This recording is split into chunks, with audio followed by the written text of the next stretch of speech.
In 1983, a team of deeply pious scientists conducted a radical experiment in an undisclosed facility. The scientists had theorized that a human without access to any senses or ways to perceive sinful would be able to perceive the presence of God.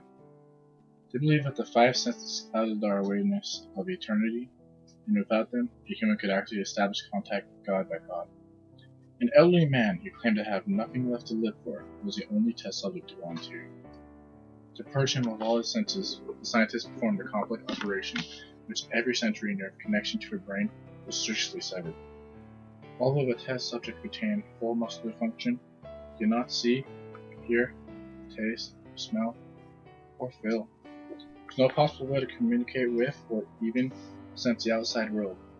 He was alone with his thoughts. Scientists marred him as he spoke aloud about his state of mind in jumbled, slurred sentences that he couldn't even hear. After 4 days, the man claimed to be hearing hushed, unintelligible voices in his head, assuming it was an onset of psychos. The scientists paid little attention to the man's concerns. 2 days later, the man cried out he could hear his dead wife speaking with him, and even more, he could hear me back.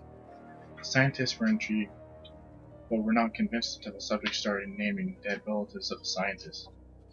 He repeated personal information to the scientists that only their dead spouses and parents would have known. At this point, the successful portion of scientists left the study. After a week of conversing with the deceased through his thoughts, the subject became distressed, saying the voices were overwhelming. In every waking moment, his consciousness was bombarded by hundreds of voices that refused to leave him alone. He frequently threw himself against a wall, trying to lick a pain response, and begged the scientists for sedatives so he could escape the voices by sleeping. This tactic worked for 3 days, until he started having severe night terrors. The subject repeatedly said that he could see and hear the deceased in his dreams. Only a day later, the subject began to scream by his non-functional eyes, hoping to sense something in the physical world.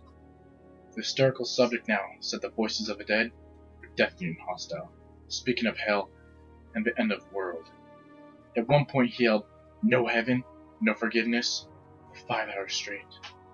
He continually begged to be killed, but the scientists were convicted that he was close to establishing contact with God. After another day, the subject could no longer form coherent sentences.